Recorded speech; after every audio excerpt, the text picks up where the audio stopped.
जय श्री माता नमः जय गुरुदत्त जय गुरु परशुराम நமஸ்காரம். நான் கரூர்லேருந்து வல்சலா பண்ணிக்க பிரசன்ன ஜோதிடர். இன்றைக்கி நம்ம என்ன பார்க்க போகிறோம் அப்படின்னா 2026ஆம் ஆண்டு புத்தாண்டு ராசி பலன்கள் மீன ராசிக்கு எப்படி இருக்குன்னு பார்க்க போகிறோம். இந்த 2026ஆம் ஆண்டு வந்து எப்போ பிறக்குது அப்படின்னா மார்கழி மாதம் 15ஆம் தேதி புதன்கிழமை நள்ளிரவு 12 மணிக்கு கார்த்திகை நட்சத்திரம் ரிஷப ராசி துவாதசி திதி பாலவ கரணம் சுபயோகம் கன்னியா லக்னத்தில் இந்த வருடம் வந்து பிறக்குது. மீன ராசியை பொறுத்த வரைக்கும் நிறைய நன்மைகள் இருக்குது. உங்களுடைய சோம்பேறித்தனத்தை தனியாக எடுத்து ஒதுக்கி வச்சுக்கணும். நீங்கள் சோம்பேறியாக இருக்க மாட்டீங்க. ஆனால் இந்த ஏழரை சனி வந்து என்னென்னா உங்களோட மைண்டுக்கு தகுந்த மாதிரி உடலை ஒத்துழைக்காமல் பண்ணும். அதாவது உடல் ரீதியாக வந்து பார்த்திங்கன்னா நிறைய சோர்வை கொடுக்கும், அதே மாதிரி மனச்சோர்வை கொடுக்கும். ஆனால் உங்களுடைய மைண்டு வந்து டக்கு டக்குன்னு ஃபாஸ்ட்டாக மூவ் பண்ணணும், இன்றைக்கி வந்து நம்ம நிறைய விஷயங்களை சாதிக்கணும் அப்படின்னு நீங்கள் நினச்சிருப்பீங்க. ஆனால் உடல் ரீதியாக பிரச்சனைகளை கொடுத்து அப்படியே முடக்கிறோம். இந்த மாதிரி விஷயங்களை பண்ணோம். ஆனால் இதுக்கெல்லாம் வழிபாடு இருக்குது. ஆனால் இந்த 2026ஆம் ஆண்டு வந்து உங்களுக்கு நிறைய நன்மைகள் தான். குரு 5ஆம் இடத்துக்கு வரப்போகிறாருங்க. அப்போ உங்கள் ராசியை பார்க்கறதுனால ஏழரை சனியுடைய பாதிப்புகள் கட்டாயம் குறையும். ராகு 12ஆம் இடத்துல 6ல் கேது, இதெல்லாம் நன்மை தான் உங்களுக்கு. ராகு 12ல் 6ஆம் இடத்துல கேது, இது வந்து உங்களுக்கு பல நன்மைகளை கொடுத்துரும். இந்த ஏழை சனியில் வந்து உங்களுக்கு இப்போ ஜென்மச்சனி நடந்துட்டு இருக்குது. இந்த ஜென்மச்சனி வந்து பார்த்திங்கன்னா பரிகாரங்கள் இருக்குது. இந்த ஜென்மச்சனி வந்து எல்லா விஷயத்தையும் தடை பண்ணாது. அதனால் அதை நினச்சி மட்டும் கவலைப்படாதீங்க. மற்ற கிரகங்களுடைய நிலை, உங்களுடைய ராசி அதிபதி யார்? குரு. அவர் உச்சமாகக்கூடிய ஒரு சூழ்நிலைகள் இருக்குது. வருட ஆரம்பத்திலேயே அவர் 4ஆம் இடத்துல இருந்து 10ஆம் இடம் தொழில் ஸ்தானத்தை பார்க்குறாரு. இது வந்து ரொம்ப ரொம்ப நல்லது. அதே மாதிரி வந்து உங்களுக்கு தொழிலை புதுசாக இன்வெஸ்ட் பண்ணலாமான்னு கேட்டிங்கன்னா இந்த டைம் நல்ல டைம் தான். ஏன்னா குரு பலம் உங்களுக்கு நல்லா இருக்குது. 12ஆம் இடத்தை பார்க்கறதுனால ஒரு சுப விரயம் பண்ணுங்கள். ஆனால் தெரியாத விஷயங்களில், உங்களுக்கு நாலேஜ் இல்லாத விஷயங்களில் முதலீடுகளை பண்ணாதீங்க.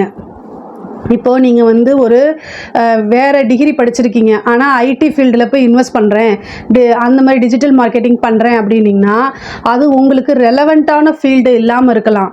அதில் போய் நீங்கள் இன்வெஸ்ட் பண்ணும்போது அதை பற்றின நாலேஜ் உங்களுக்கு இருந்தால் மட்டும்தான் நீங்கள் இன்வெஸ்ட் பண்ணணும். இல்லைன்னா போட்ட முதலீடை எடுக்க முடியாது. நானும் ஏதாவது ஒன்று பண்ணியே ஆகணும்னு நினைக்கிறவங்களுக்கு இதை நான் சொல்கிறேன். ஆனால் உங்களுக்கு எது நல்ல பரிச்சயமாக இருக்கக்கூடிய ஒரு துறையை தேர்ந்தெடுத்து அந்த துறையில் முதலீடு பண்ணி ஒரு தொழிலை ஸ்டார்ட் அப் பண்ணுங்க. மிகப்பெரிய லெவலில் சக்ஸஸ் ஆகும்.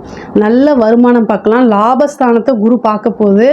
அப்போ வந்து என்னென்னா நீங்கள் செய்யக்கூடிய முதலீடு பல மடங்காக உங்களுக்கு பெருகி வரும். நல்ல இன்கம்மை நீங்கள் பார்த்துட முடியும். 11ஆம் இடத்தை குரு பார்க்குறதெல்லாம் வந்து ஒரு நல்ல அதிர்ஷ்டம் மட்டும் இல்லை, பேர் அதிர்ஷ்டம்னு சொல்லுவேன். ஏன்னா குபேரனுக்கு ஒப்பான நிதிநிலையை குறிக்கக்கூடிய இடமே 11 தான். அதவே வந்து உங்களுக்கு குரு பார்க்குது 5ஆம் இடத்துல இருந்து. அதுக்கப்புறம் 9ஆம் இடம் சகல விதமான சௌபாக்கியங்களை கொடுக்கக்கூடிய இடம். அது மட்டும் இல்லாமல் உங்கள் ராசியை பார்க்குறாரு. இதெல்லாம் நல்ல யோகம் தான். அதனால் தொழிலை பொறுத்த வரைக்கும் நல்ல வருமானம் லாபம் ஈட்டக்கூடிய அமைப்பு இருக்குது. ஆனால் என்ன அப்படின்னா நீங்கள் வந்து உங்களுக்கு சோம்பேறித்தனம், அதாவது டென்ஷன் படுத்துகிற மாதிரி கவலைகள், நீங்கள் வந்து பிஸ்னஸை தனியாக, உங்களோட உத்தியோகத்தை தனியாக, உங்களோட ஃபேமிலி தனியாக செப்பரேட்டாக பிரித்து வச்சுக்கணும். இந்த ஃபேமிலியோடு எதை கொண்டு வந்து பிஸ்னஸ்லேயோ, பிஸ்னஸ் டென்ஷனை கொண்டு வந்து ஃபேமிலிக்குள்ளேயோ போடக்கூடாது. போட்டிங்க அப்படின்னா என்ன ஆகும் அப்படின்னா எதுவுமே உங்களை விட்டு விலகி போயிடும். எதுவுமே வந்து எதுக்காக நீங்கள் பண்ணீங்களோ அது எதுவுமே சாத்தியம் இல்லாமல் போயிடும். ஸோ அதனால் கவனமாக இருக்கணும். இந்த சனி சந்திரன், அதாவது உங்களுடைய ராசி மேலே எப்போல்லாம் சனி வருதோ அப்போல்லாம் மன இறுக்கங்களை கொடுக்கும். சந்திரனுக்கும் சனிக்கும் வந்து பகை இருக்குது. அப்போது மன இறுக்கத்தை கொடுக்கும், மன கசப்பை கொடுக்கும். அப்போ என்ன பண்ணணும் அப்படின்னா தியானம் பண்ணணும், நல்ல குரு கிட்ட ஆசீர்வாதம் வாங்கணும், நல்ல இறை வழிபாடு பண்ணணும், உங்களை ப்ளசண்ட்டாக வச்சுக்கோங்க. அதாவது நல்ல மைண்டை பாசிட்டிவாக வச்சுக்கோங்க. பாசிட்டிவ் அப்ரிமேஷன்ஸ் சொல்லி பாருங்கள், மெடிடேஷன் பண்ணுங்கள். எந்த இடத்துக்கு போனால் மனம் நல்லா அமைதியாக இருக்கோ, சாந்தமாக இருக்கோ, அப்படியே பீஸ்ஃபுல்லாக இருக்கோ அந்த இடத்துக்கு திரும்ப திரும்ப போங்க. அது கோவிலாகவும் இருக்கலாம், லைப்ரரியாகவும் இருக்கலாம். எங்கே போனால் உங்களுக்கு நல்லா இருக்கோ அந்த இடத்துல போயிட்டு அமைதியாக ஆள் மனசில் நிறைய சிந்திச்சு பாருங்கள். குழப்பமான ஒரு சூழ்நிலைகள் எல்லாம் போனால் உங்களுக்கு இஷ்ட தெய்வ வழிபாடு பண்ணுங்கள், குலதெய்வ வழிபாடு பண்ணுங்கள். அதே மாதிரி இந்த ஏழரை சனி பாதிப்பு இருக்குது அப்படின்னா ஆஞ்சநேயர் வழிபாடு பண்ணுங்கள். அதே மாதிரி காவல் தெய்வம் வழிபாடு பண்ணுங்கள். கருப்பு சாமி, சங்கிலி கருப்பு, இந்த மாதிரி மதுரை வீரன், இந்த மாதிரி தெய்வங்களை வழிபாடு இந்த மாதிரி தெய்வங்களை வழிபாடு பண்ணுங்கள். அது மட்டும் இல்லாமல் குருவோடைய வீட்டில் சனி இருக்கார். அப்போ சனியோடைய குரு யாருன்னா காலபைரவர்.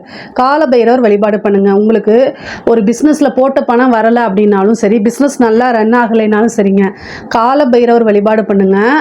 அது ரொம்ப ரொம்ப சூப்பர்.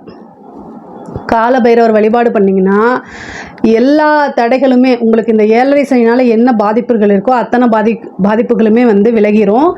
பொதுவாகவே வந்து சூரியன் அஸ்தமனமானதுக்கப்புறம் செய்யுங்க. ஆஞ்சநேயர் வழிபாடாக இருந்தாலும் சரி, அல்லது வந்து காலபைரவர் வழிபாடாக இருந்தாலும் சரி, சூரியன் அஸ்தமனம் ஆனதுக்கப்புறம், அதாவது நல்லா இருட்டினதுக்கப்புறம் சந்திரன் வந்துடும் இல்லையா, நிலா தெரிஞ்சதுக்கப்புறம் போய் நீங்கள் வழிபாடு பண்ணுங்கள். அது உங்களுக்கு சீக்கிரமாக பலிக்கும். உத்தியோகத்தில் இருக்கவங்களுக்குலாம் நல்ல வாழ்வு தான் நான் சொல்லுவேன். இவ்வளோ நாளாக உத்தியோகத்தில் என்ன தடை இருந்துச்சோ அது எல்லாமே நீக்கிடுவார் கேது. ஸோ 6ஆம் இடம் நல்லா இருக்குது. 6ஆம் இடத்துல இருந்த தடைகள்லாம் நீக்கி நல்ல அமைப்புகள் இருக்குது. வேலை நல்லபடியாக போகும். ஆனால் நீங்கள் பேசக்கூடிய வார்த்தைகளை கவனம் தேவை, நிதானம் தேவை. ஒருத்தரை பற்றி இன்னொருத்தட்ட சொல்லாதீங்க. நீங்கள் எடுத்தோம் கவுத்தோங்கிறத பண்ணாதீங்க. அதே மாதிரி மற்றவங்களுக்கு நல்லது செய்கிறேங்கிற பேரில் ஃபில்டர் இல்லாமல் பேசாதீங்க. இப்படி பண்ணாதப்ப இது தப்பு தானேன்னு சொல்லாதீங்க. அவங்க என்னென்னமோ சொல்லிட்டு போகிறாங்க, என்னமோ செஞ்சுட்டு போகிறாங்க. நீங்கள் உண்டு, உங்கள் உத்தியோகம் உண்டு, உங்கள் வேலை உண்டுன்னு இருங்க. அப்போ தான் இந்த காலகட்டத்தில் எந்த பிரச்சனையும் இல்லாமல் தப்பிக்க முடியும். உங்கள் கண் முன்னாடியே ஒரு அநியாயம் நடக்கும். அடடா இவன் இப்படி சொல்கிறானே, இவங்க பாதிப்பாவாங்களே, இது பிரச்சனையாயிருமே, அவனுக்கு அது நல்லதில்லையே, இது எல்லாம் மண்டைக்குள்ளே ஓடும். ஆனால் உங்களுக்கு மற்றவங்களுக்காக நீங்கள் போவீங்க. ஆனால் உங்களுக்காக யார் வருவா? இந்த சூழ்நிலையில் யாரும் வரமாட்டாங்க.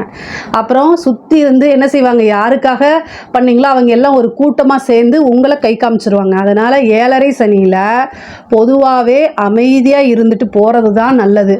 அதே மாதிரி உத்தியோகத்தில் இருக்கவங்களுக்குலாம் வந்து பணிச்சுமைகள் அதிகரிக்கும். ஒரு வேலை கொடுக்குறாங்க, மற்றவங்களோட வேலையும் சேர்த்து உங்ககிட்ட வாங்குவாங்க. அதுக்காக நீங்கள் வந்து கஷ்டப்படாதீங்க. இப்போ கஷ்டப்படுறது பின்னாடி பலன் இருக்கும். ஏதோ ஒரு கஷ்டம், அதுக்கு பணிச்சுமையே பெட்டர் அப்படின்னு சொல்லிட்டு நீங்களாவே வாலண்டரியாகவே செஞ்சுருங்க. அது பிரச்சனையே இல்லை. ஆனால் நல்ல உங்களுக்கு உயர்வு கிடைக்கும். அதே மாதிரி சேலரி இன்க்ரிமெண்ட் கிடைக்கும். வருமானத்தில் எந்த வித தடையும் இருக்காதுங்க. நீங்கள் விரும்பின துறையில் போய் வேலை பார்க்குறதுக்கு உண்டான அமைப்புகள்லாம் இருக்குது. ரொம்ப ரொம்ப அருமையாக இருக்குங்க. உத்தியோகத்தை பொறுத்த வரைக்கும் ரொம்ப ரொம்ப அருமையாக இருக்குது. அதே மாதிரி வந்து படிக்கக்கூடிய குழந்தைங்களுக்கு படிப்பில் வந்து ஆர்வம் கம்மியாகும். எடுத்தோம்னு வச்சுக்கோங்களேன், புக்கை எடுத்தால் இன்ஸ்டா போகலாமா, இது யூடியூப் போகலாமா, ரீல்ஸ் பார்க்கலாமா, சேட் பண்ணலாமா அப்படின்னு ஆப்ஸ்லேயே இருப்பீங்க. நமக்கு வந்து படித்தா மட்டும்தான் வாழ்க்கைங்கிறத உணர்ந்து படிக்கணும்.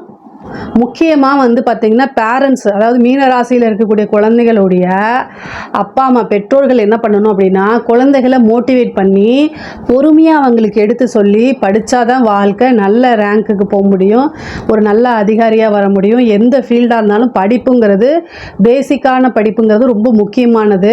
அடிப்படை கல்வி இருந்தால் மட்டும்தான் எந்த துறையிலுமே சிறந்து விளங்க முடியும் அப்படின்னு சொல்லணும். ஏன்னா மீனராசி குழந்தைங்க ரொம்ப இன்டெலிஜென்ட்டு. படிப்பில் இருக்காங்களோ இல்லையோ உடனே உங்ககிட்ட வந்து சச்சின் டெண்டுல்கர் என்ன படித்தார் அப்படின்னு வந்து ஆர்கியூ பண்ணுவாங்க. அப்படிலாம் கிடையாது. இந்த காலத்தை பொறுத்த வரைக்கும் அதாவது அடிப்படை கல்விங்கிறது ரொம்ப அத்தியாவசியமானதுன்னு புரிய வைக்கணும் குழந்தைங்களுக்கு. அதாவது வந்து இந்த டைம் சரியில்லாதனால திட்டக்கூடாது, அடிக்கக்கூடாது. அவங்களுக்கு ப்ராக்டிக்கலாக விஷயங்களை புரிய வச்சுருங்க. நீங்கள் அமைதியாக இருங்க. படிக்க முடியாது அப்படின்னு சொன்னாங்கன்னா காசு கொடுக்காதீங்க, ஃபீஸ் கட்டாதீங்க, சோறு போடாதீங்க, இதில் எது வேணால் செய்யுங்க. ஆனால் அடிக்கக்கூடாது, வன்சொல் பேசக்கூடாது, அவங்க மனசு கஷ்டப்படுற மாதிரி பேசக்கூடாது. அவங்களுக்கு கொடுக்கக்கூடிய சலுகைகளை கட் பண்ணுறது மூலிமா அவங்க உணர்வாங்க. தண்ணிலையே உணர்த்தணும். அதுதான் இந்த காலத்தில் தேவை. உயர்கல்வியில் படிக்கிறவங்கலாம் வந்து ரொம்ப ஜாக்கிரதையாக இருக்கணும். அலட்சிய போக்கு ஆபத்து. ஸோ ஃப்ரெண்ட்ஸோடு வெளியில் சேர்ந்து சுற்றுறது, அரியர் வச்சாதான் கெத்து அப்படின்னு நினைக்கிறதில்ல, கை விட்டுருங்க. அப்புறம் வாழ்க்கை போயிடும். நல்லா படித்து நல்ல மார்க் எடுத்தால் மட்டும்தான் ஒரு நல்ல இடத்துல பிளேஸ்மெண்ட் கிடைக்கும். உங்களோட திறமைகள் நல்லா இருக்குது. பொதுவாகவே மீனராசிக்காரங்க ரொம்ப நல்ல திறம்பட செயல்படக்கூடியவங்க. அவங்களுக்கு நல்ல நாலேஜு, 10 பேர்த்த கைட் பண்ணக்கூடிய அளவுக்கு நாலேஜ் இருக்குது. அதாவது ஒரு பெரிய கூட்டத்தையே வழிநடத்தி செல்லக்கூடிய அமைப்புகள்லாம் உங்கள் ராசிக்கு இருக்குது. ஏன்னா உங்கள் ராசிக்கு அதிபதி யாருன்னா குரு. ஆனால் நீங்கள் வந்து இந்த சூழ்நிலைகள் சனி உங்களைய சிந்திக்க விடாது. இந்த ஜென்ம சனி வந்து பார்த்திங்கன்னா மூளையை மழுங்கடிச்சிருங்கிற மாதிரி சிந்திக்க விடாது. நெகட்டிவாக திங்க் பண்ண வைக்கும். இதெல்லாம் வந்து இஷ்ட தெய்வ, குலதெய்வ, ஹயக்ரீவர் வழிபாடு, சரஸ்வதி வழிபாடு, இந்த மாதிரி தெய்வ வழிபாட்டு மூலிமா சரி பண்ணிக்கோங்க. முடியலன்னா மெடிடேஷன் இருங்க, அதாவது மெடிடேஷன் பண்ணுங்கள், நல்ல பீஸ்ஃபுல்லாக இருங்க. நிறைய பாசிட்டிவாக அப்ரிமேஷன்ஸ் சொல்லி பாருங்கள். அது பிடிக்குதோ இல்லையோ நிறைய எழுதி பாருங்கள், பாசிட்டிவாக நிறைய எழுதி பாருங்கள். படிக்க முடியலன்னா எழுதி பாருங்கள். இதெல்லாம் வந்து உங்களுக்கும் உங்களுடைய ஃப்யூச்சருக்கும் ரொம்ப நல்லது. கவர்மெண்ட் ஜாப் கிடைக்குமா அப்படின்னா 4ஆம் இடத்துல 6 மாதத்துக்கு குரு இருக்காரு, அதுக்குள்ளே வாங்கிக்கோங்க. பதவி ஸ்தானம் ரொம்ப நல்லா இருக்குது. 4ஆம் இடத்துல குரு இருக்கனால 6 மாதத்துக்குள்ளே நல்லா படிச்சிங்கன்னா ஒரு வேலையில் போய் உட்காந்துறதுக்கு உண்டான அமைப்பு. முக்கியமாக பேங்கிங்கு, டீச்சிங் ஃபீல்டு, முக்கியமாக பேங்கிங்கு, அந்த டெட்டுன்னு சொல்லுவோம்ல அது, இந்த மாதிரி கவர்மெண்ட் இது வந்து டிஎன்பிசி இது மாதிரி இதுக்கெல்லாம் ட்ரை பண்ணுங்கள், கட்டாயம் உங்களுக்கு கிடச்சிரும். அதே மாதிரி கடன் ரீதியாக இருக்கக்கூடிய பிரச்சனைகள்லாம் நிவர்த்தி ஆகுங்க. 6ஆம் இடத்துல கேது இருக்கனால கடன் ரீதியாக வந்து மன உளைச்சல் இருப்பீங்க. இந்த வருடம் படிப்படியாக கடனை குறைக்கிறதுக்கு எத்தனை வழிகள் இருக்கோ அத்தனை வழிகளையுமே நீங்கள் ட்ரை பண்ணுங்கள். உறுதியாக ஒரே நாளில் உங்கள் கடன் அடைக்க முடியாது, ஆனால் படிப்படியாக அடைஞ்சிரும். கடனால் என்ன பிரச்சனைகள் இருக்கோ அது எல்லாமே உங்களுக்கு நிவர்த்தி ஆகும். கோர்ட்டு கேஸு வழக்குகள் இருந்துச்சுன்னா அதெல்லாமே உங்களுக்கு சாதகமாக மாறுறது. அதே மாதிரி சில கேஸு வந்து பார்த்திங்கன்னா உங்கள் மேலே போட்டிருப்பாங்க, சில கேஸ் வந்து நீங்கள் மற்றவங்க மேலே போட்டிருப்பீங்க. இதெல்லாமே வந்து பார்த்திங்கன்னா ஒரு தீர்ப்பாய் வரதுக்குள்ளே ஒரு சுமூகமான பேச்சுவார்த்தைகள் மூலமாக முடிக்கிறதுக்கு உண்டான அமைப்பை ஏற்படுத்தி கொடுக்கும் இந்த வருடம். அதை கரெக்டாக யூஸ் பண்ணிக்கிட்டீங்க அப்படின்னா உங்களுக்கு எல்லா விஷயங்களுமே சாதகமாக முடியும். அதே நேரத்தில் மருத்துவத்துறை, அதாவது மருத்துவ செலவு உண்டு. மருத்துவத்தில் அதாவது உங்களுக்கு உடல் ரீதியாக ஏதாவது பிரச்சனை இருக்குது அப்படின்னா உடனே மருத்துவரை ஆலோசனை பண்ணி உடனே ட்ரீட்மெண்ட் எடுத்துட்டிங்கன்னா சில ஆயிரங்களில் உங்கள் பிரச்சனைகள் முடியும். இல்லை அப்படின்னா சர்ஜரி, கண்டங்கள், இந்த மாதிரி விஷயங்கள்லாம் போயிடும். அதனால் கவனமாக இருக்கணும். 7.5 சனியில் ஏதாவது ஒரு மருத்துவ விரயம் அப்படிங்கிறது இருக்குது. சொத்து சேர்க்கை இருக்கா அப்படின்னா பொதுவாக குரு 5ஆம் இடத்துக்கு வந்ததுக்கு அப்புறமேலு சொத்து சேர்க்கை வாங்குங்க. ஜூனுக்கு அப்புறம் வந்து வீடு கட்டுறது, வீடு வாங்கிறது, இந்த வாகனங்கள் வாங்கக்கூடிய அமைப்புகள் இது எல்லாமே வருது. அந்த டைமில் வாங்குங்க, அதுக்கு முன்னாடி வரைக்கும் நீங்கள் வாங்க வேண்டாம். பொதுவாகவே வந்து இந்த தாயார் வழி சொத்துக்கள், பூர்வீக சொத்துக்கள்லாம் உங்களுக்கு வரக்கூடிய அமைப்புகள் இருக்குது. அதில் என்னென்ன வில்லங்கங்கள்லாம் இருந்துச்சோ அந்த அத்தனை வில்லங்கங்களுமே போய் உங்களுக்கு உண்டான வந்து ஷேர் பாகப்பிரிவினை வந்து உங்களுக்கு வந்துடும். குரு 5ஆம் இடத்துலேருந்து 11ஆம் இடத்தை பார்க்குறாரு. அப்போது என்ன வரும் அப்படின்னா சகோதரர்களிடையே, அதாவது மூத்த சகோதரன் சகோதரி வழி ஆதரவுகள் உங்களுக்கு உறுதியாக உண்டு. சனி வந்து பார்த்திங்கன்னா உங்களுக்கு 7ஆம் இடத்தை பார்க்குறாரு. இந்த 7ஆம் இடத்தை பார்க்கும்போது திருமணம் ஆகுமான்னு கேட்டிங்க அப்படின்னா 7ஆம் இடத்தை சனி பார்க்குறது வந்து பார்த்திங்கன்னா குருவோடைய பார்வை தான் நம்ம குருபலம் திருமணம் யோகம் இருக்குன்னு சொல்லுவோம். அந்த சனியோடைய பார்வை அவ்வளோ பிரசித்தியாக இருக்காது. ஸோ அதனால் திருமணம் சார்ந்த விஷயங்களுக்கு வந்து மிகப்பெரிய லெவலில் உங்களுக்கு அமைப்புகள் இல்லை. ஆனால் உங்களுடைய சுய ஜாதகத்தில் 7ஆம் அதிபதியோடைய திசாவோ அல்லது புத்தியோ அல்லது அந்த 7ஆம் அதிபதி திசா புத்தி நடக்கிறவங்களை வந்து குரு பார்வையோ இருந்தால் திருமணம் ஆகிறதுக்கு உண்டான வாய்ப்புகள் இருக்குது. பொதுவாகவே வந்து பார்த்திங்கன்னா இந்த காதல் ரீதியான பிரச்சனைகள் வரத்துக்கு அமைப்புகள் இருக்குது. அதனால் ரொம்ப ஜாக்கிரதையாக ஹேண்டில் பண்ணுங்கள். இப்போ வந்து உங்களுக்கு ஒரு நெருக்கடி சூழ்நிலைகள் உண்டாகும். மனதுக்கு பிடித்தவர்களால் நெருக்கடி சூழ்நிலைகள், டென்ஷன், டிப்ரெஷன் ஏற்படும். இது எல்லாமே கடந்து வரத்தான் வேணும். காதலிக்கிறவங்க கல்யாணத்தில் முடியுமான பல எதிர்ப்புகளை தாண்டி தான் நீங்கள் கல்யாணம் பண்ணுற மாதிரி இருக்கும். ஒரு இக்கட்டான சூழ்நிலைகளை ஒரு தடவைக்கு 2 தடவை யோசித்து முடிவெடுக்கிறது நல்லது. நம்ம வந்து சினிமா ஹீரோயிசம் அப்படிங்கிற மாதிரி பார்த்து டக்குன்னு முடிவெடுத்தீங்க, உங்கள் வாழ்க்கையே புரட்டி போயிட்டுரும். 7.5 சனி என்ன செய்யும் அப்படின்னு கல்யாணம் பண்ணவங்களாம் நிறைய பேர் இருக்காங்க, கஷ்டப்பட்டுட்டு இருக்கவங்களும் இருக்காங்க. நான் பயமுறுத்துறதுக்காக சொல்லலை, வாழ்க்கையோட யதார்த்தத்தை சொல்கிறேன். அதனால் அதை பார்த்து புரிஞ்சுக்கிறது ரொம்ப ரொம்ப நல்லது. இப்போது சனி 7ஆம் இடத்தை பார்த்துருக்கனால கணவனாக இருந்தால் மனைவியும், மனைவியாக இருந்தால் கணவனும் ஒருவரை ஒருவர் அனுசரித்து செல்ல வேண்டிய காலகட்டமாக இது இருக்கிறதுனால ரொம்ப ரொம்ப அட்ஜஸ்ட்மெண்ட் அப்படிங்கிறது முக்கியங்க. அதே மாதிரி வாக்குவாதங்கள் இருக்கும், கணவன் மனைவிக்கிடையே மனக்கசப்புகளை ஏற்படுத்தும். நீங்கள் எது மற்றவங்களுக்காக செய்யக்கூடிய விஷயம், உங்கள் குடும்பத்துக்காக செய்யக்கூடிய விஷயம், அதே மாதிரி உங்களோட லைஃப் பார்ட்னருக்காக செய்யக்கூடிய விஷயங்கள் அவங்க புரிஞ்சுக்காமல் சண்டை போடுறது, அதனால் மன உளைச்சல் ஆகிறது, இது எல்லாம் கட்டாயம் வரும். இந்த சூழ்நிலைகளில் ரொம்ப நிறுத்தி நிதானமாக கையாளணும். இல்லை அப்படின்னா உறவுகள் பிரிந்து போகிறதுக்கு வாய்ப்பு இருக்குது. உங்களோட லைஃப் பார்ட்னருக்கு வந்து சண்டை போட்டு court case, panchayat, police station இதெல்லாம் போகிறதுக்கு அமைப்புகள் இருக்குது. அதனால் ரொம்ப ரொம்ப கவனமாக ஹேண்டில் பண்ணுங்கள். சனி மூணாம் பருவியா மூணாம் இடத்தை பார்க்குறாரு உங்கள் ராசிக்கு.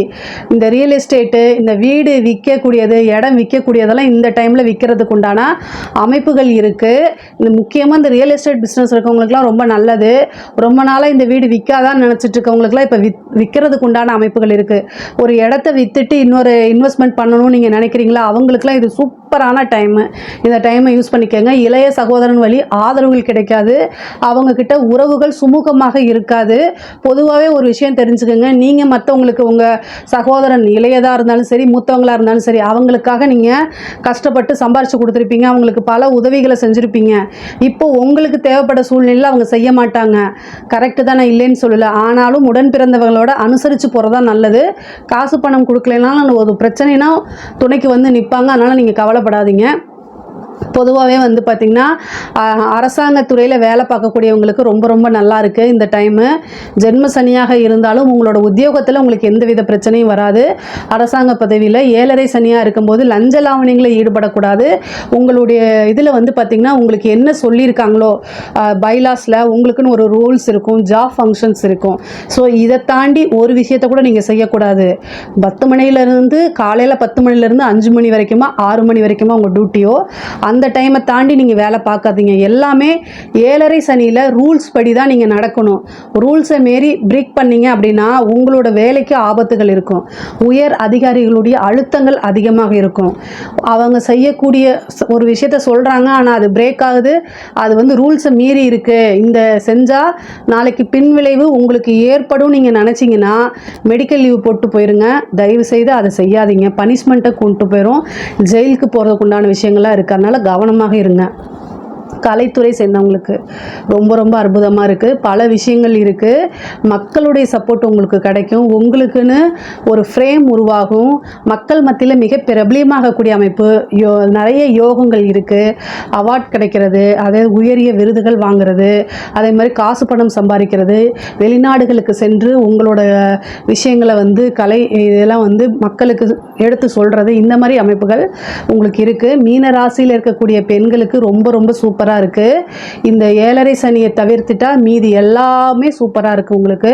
7.5 சனி என்ன பண்ணும் அப்படின்னா டென்ஷனை ஏற்படுத்தும். அதை வந்து வீட்டில் இருக்கக்கூடிய ஹஸ்பண்டுக்கிட்ட காமிக்க சொல்லும். வேலைக்கு போகிறீங்க, பிஸ்னஸ் பண்ணுறீங்க, ஏதாவது ஒரு விஷயம் குழந்தைகள்கிட்டயோ அல்லது கணவர்கிட்டயோ காமிக்க சொல்லும்.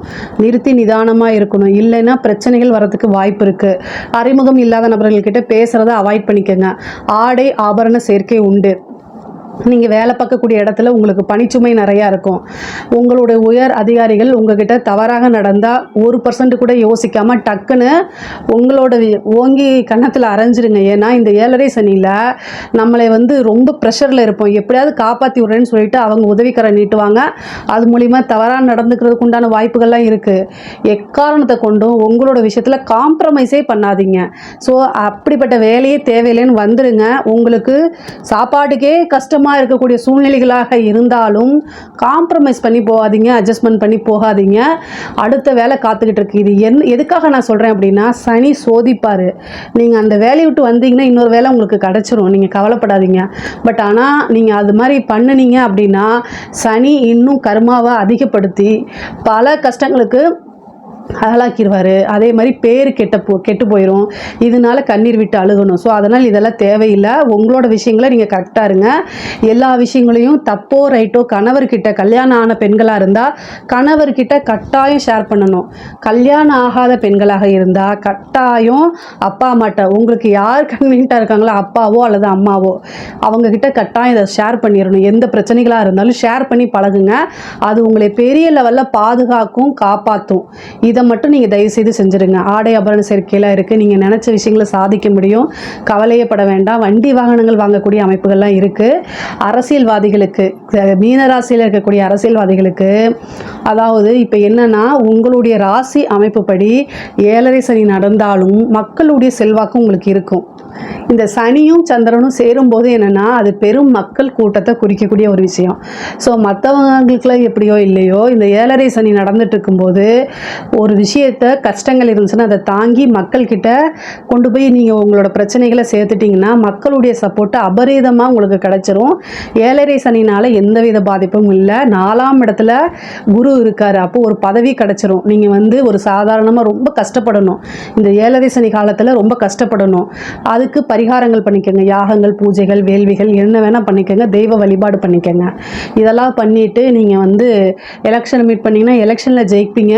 ஒரு நல்ல அமைச்சராகிறது, ஒரு போஸ்டிங் கிடைக்கிறது, கட்சி தலைமையிடம் வந்து உங்களுக்குன்னு ஒரு பொறுப்பை கிரியேட் பண்ணி கொடுக்கறது, மக்களோட ஆதரவுகள் கிடைக்கிறது, இந்த மாதிரி அமைப்புகள்லாம் வந்துடுது. பொதுவாக மீனராசிக்காரங்க வந்து அரசியல் துறையில் இருக்கவங்களுக்கு இது ரொம்ப ரொம்ப நல்ல காலம்தான். நீங்கள் என்ன செஞ்சாலும் வெற்றி பெறதுக்கு உண்டான அமைப்பு, உங்களுக்குன்னு ஒரு மீடியா ஃப்ரேம் செட் பண்ணுறது, இந்த மாதிரி இருக்கும். பல கசப்பான விஷயங்களை தாண்டி ஜெயிக்கிறதுக்கு உண்டான அமைப்புகள் உங்களுக்கு உறுதியாக இருக்குது. எதுக்காக சொல்கிறேன் அப்படின்னா 4ஆம் இடம் பதவி ஸ்தானம், அதில் குரு, அதுக்கப்புறம் 5ஆம் இடத்துக்கு வந்து உங்கள் ராசியை பார்த்துருது. அதனால் அது ஒரு நல்ல அமைப்பு. நல்ல பேரு புகழ் இது எல்லாமே வாங்கி மிகப்பெரிய லெவலில் உயர்வுக்குண்டான வழிகள் தான் இந்த 2026 உங்களுக்கு கொடுக்க போகுது. பொதுவாகவே மீன ராசிக்கு வந்து ரொம்ப ரொம்ப நல்ல அமைப்புகள் இருக்குங்க. பொருளாதார வாழ்க்கையிலையும் சரி, குடும்ப வாழ்க்கையிலையும் சரிங்க, நிறைய நல்ல அமைப்புகள் இருக்குது. புத்திர பாக்கியம் மெயினாக இருக்குது. குரு 5ஆம் இடத்துக்கு வராரு, உச்சமாகிறாரு. அதனால் கல்யாணம் ஆகி ரொம்ப வருஷமாக வந்து குழந்தையே இல்லாமல் இருக்கவங்களுக்கெல்லாம் குலதெய்வ வழிபாடு பண்ணுங்கள். புத்திர பாக்கியம் உறுதியாக உண்டு. அதே மாதிரி பொருளாதார வாழ்க்கையும் உங்களுக்கு நல்ல சிறப்பாக இருக்கும். இதில் ஏதாவது சந்தேகங்கள் இருக்குது அப்படின்னா கமெண்ட்ஸில் கேளுங்க, கட்டாயம் நான் ஆன்சர் பண்ணுறேன். நம்மளுடைய சேனலை லைக் பண்ணுங்கள், ஷேர் பண்ணுங்கள், சப்ஸ்கிரைப் பண்ணுங்கள்.